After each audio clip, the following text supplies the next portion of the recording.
mtazamaji katika kipindi chako pendwa cha Tamaduni za Uswazi. Ikiwa ni awamu nyingine tena ambayo Mwenyezi Mungu ametufikisha salama katika kipindi chetu awamu ya 5, Tamaduni za Uswahilini. Leo hii tunataka tuongelee zaidi nafasi ya mwanamke katika tamaduni za Uswahilini. Je, kama tunavyojua mwanamke ni kiumbe muhimu sana katika kila tamaduni na kila pahali. Tunataka kujua, je, ni nafasi zipi ambazo mwanamke anazo katika tamaduni hizi hususan za Uswahilini? Basi kaa chini mkao wa kula ili uweze kujua ni nafasi gani ambayo mwanamke wa Kiswahili anazo. Tukiongelea ya kwanza, nafasi ya mwanamke katika tamaduni za Uswahili, ni kwamba mwanamke ni mjenzi wa familia. Kama unavyojua msemo unaosema kwamba mwanamke ni nyumba anapoolewa. Mwanamke ako na nafasi ya kujenga familia.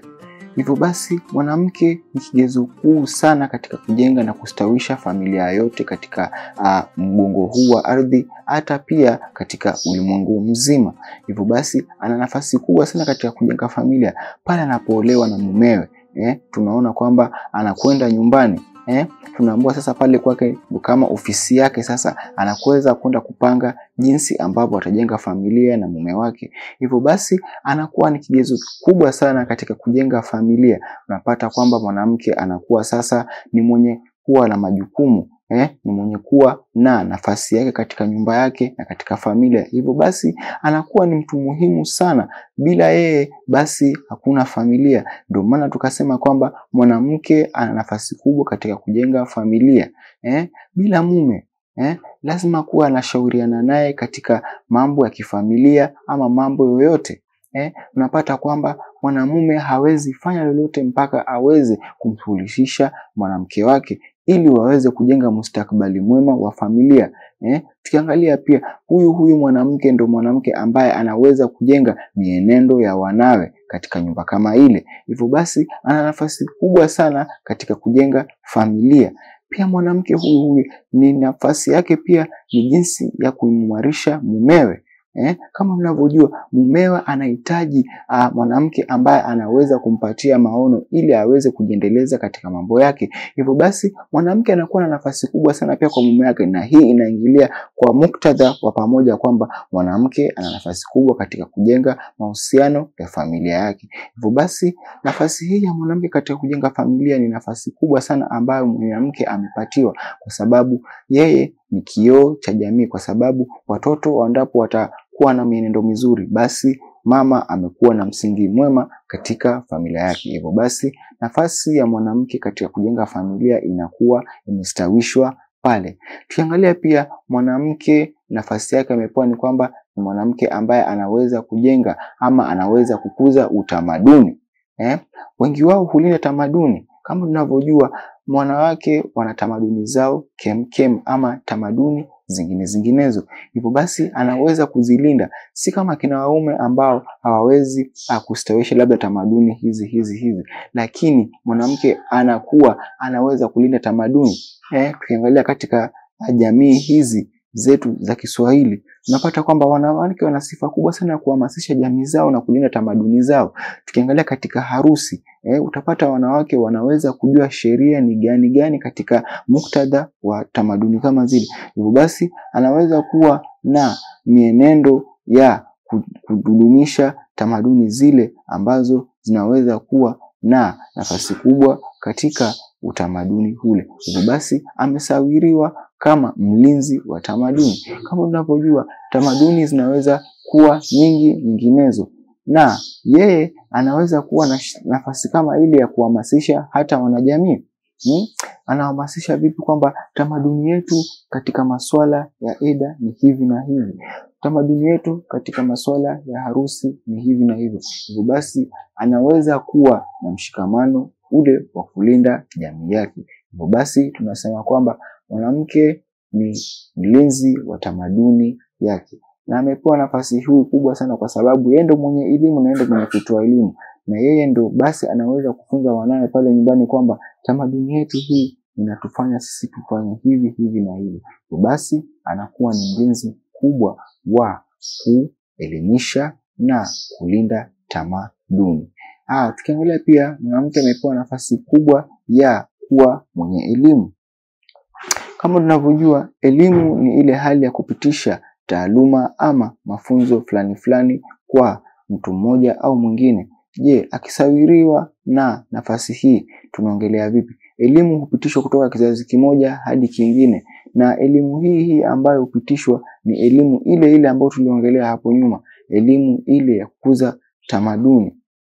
Kama tunavyojua, tamaduni zinaweza kustawishwa vipi bila elimu? Hivyo basi yeye anaingia kati na kuweza kufunza elimu kama ile. Tukiangalia kama nafasi ya uongozi, katika wao wenyewe kwa wenyewe wanaweza kuwa na uongozi, lazima wakuwa wanahamasishana katika mambo ya elimu. Na elimu huwa haina mipaka. Elimu huanza tangu pale mtu anapokuwa mdogo na kuendelea kuwa mkubwa, na yeye anaweza kuwa na mwalimu na akaweza kuhamasisha. Hivyo basi tunamsawiri yeye kama mwenye elimu na mwenye kufunza. Kama tunavyojua pia, elimu huwa ni nyingi sana.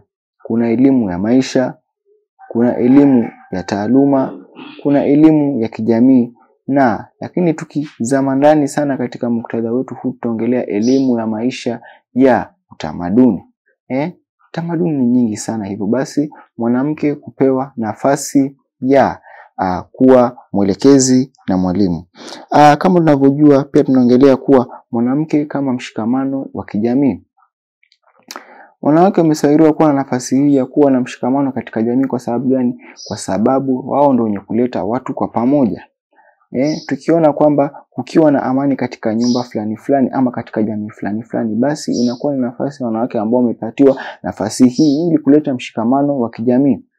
Kama tunavyojua mshikamano wa kijamii kama vipi katika shughuli zozote. Kama tunavyoona nafasi ya mwanamke imepewa katika shughuli, wao ndio wamepewa kipaumbele katika maandalizi ya shughuli zozote zile katika jamii. Hivyo basi wao wamesawiriwa kwamba ni watu wenye kujenga nafasi kubwa katika mshikamano wa kijamii. Kama tulivyoongelea pale katika mshikamano wa umoja wa pwani, tuliongelea kwamba wanawake hawa ndio wenye kuleta mshikamano. Kivipi? Katika sherehe kama za harusi tunaona hao ndio wenye kuwa na maandazi, hao ndio wenye kuwa na maandalizi kemkem. Hivyo basi hao ndio wanaweza kujenga nafasi kubwa katika jamii.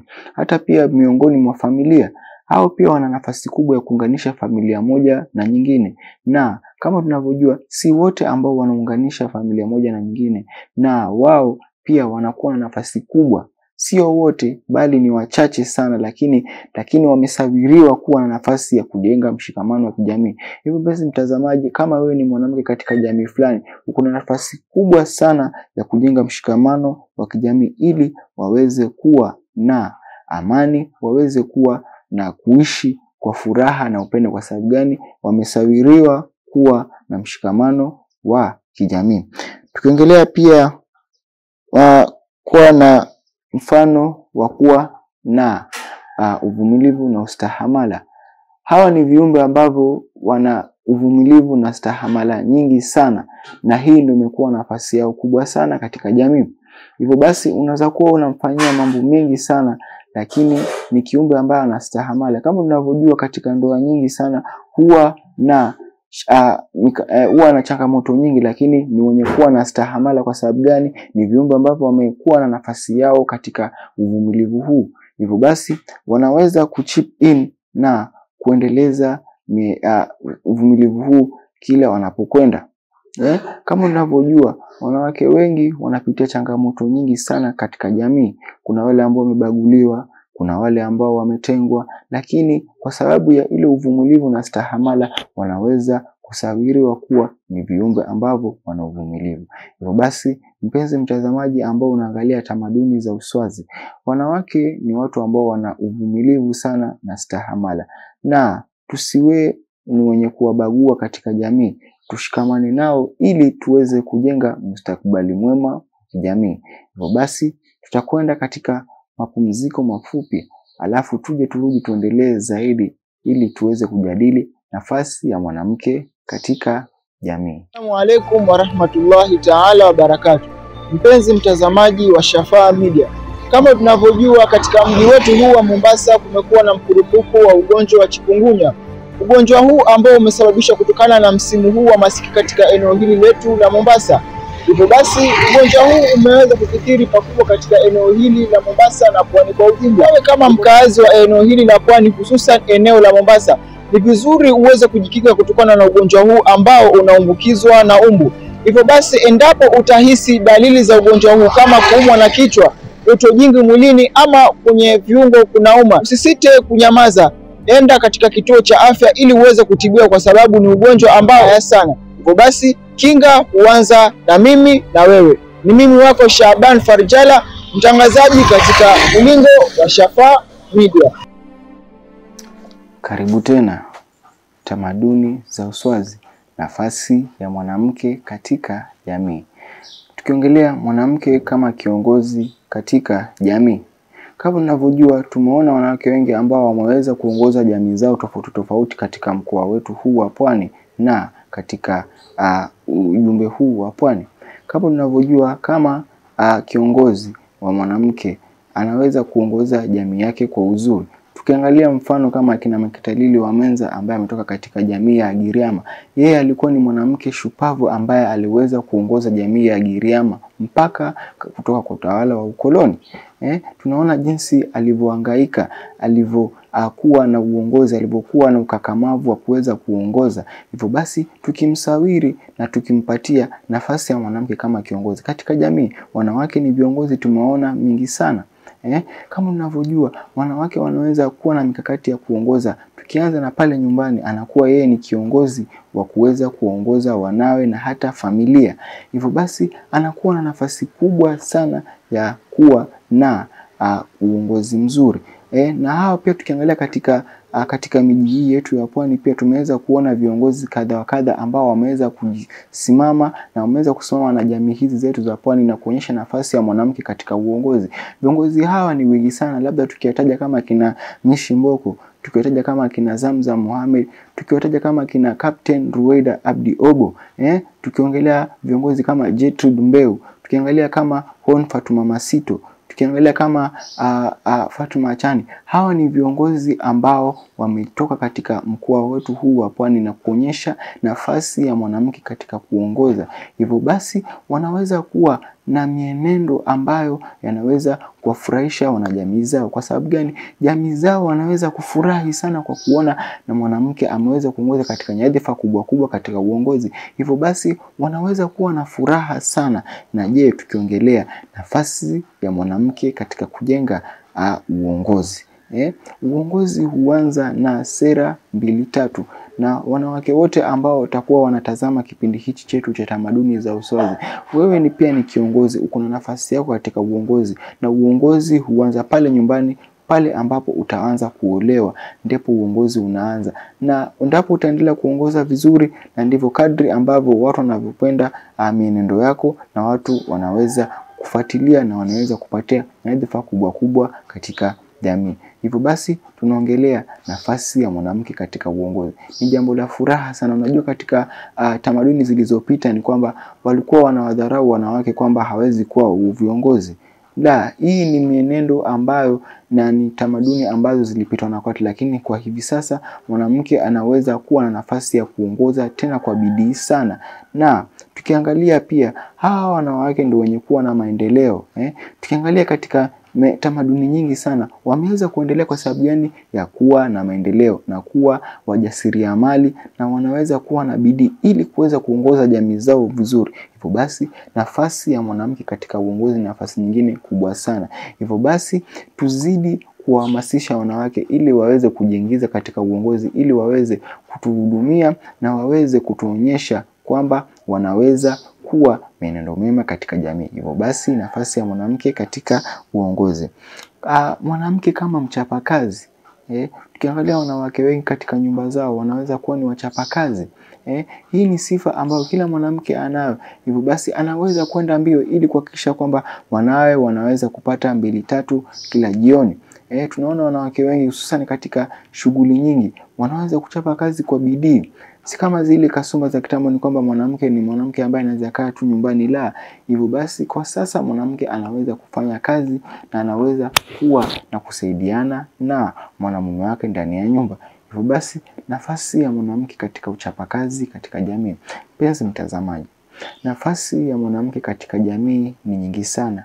Hii ambayo tumeongelea leo ni machache tu ambayo yanaweza kutupatia mwelekeo ya nafasi ya mwanamke katika jamii yoyote ile. Tusijifunge sana katika muktadha wa pwani, hata pia jamii zingine wanakuwa na nafasi ya wanawake. Hivyo basi mpenzi mtazamaji ambao unaangalia kipindi chetu hichi cha tamaduni za uswazi, ni matumaini yangu kuwa itakuwa umefaidika na kipindi chetu hichi cha tamaduni za uswazi katika kujua nafasi ya mwanamke katika jamii. Hivyo basi sina mengi ya kusema zaidi ya kukamilisha kipindi chetu hichi leo cha tamaduni za uswazi awamu ya 5, ikiwa nami Shaban bin Farjala. Tusikose kufuatilia vipindi vyetu vingine katika ulingo wa Shafaa Media. Vipindi gani kama pita zangu na maswala ibuka. Hivyo basi tutakutana katika kipindi kijacho cha tamaduni za uswazi.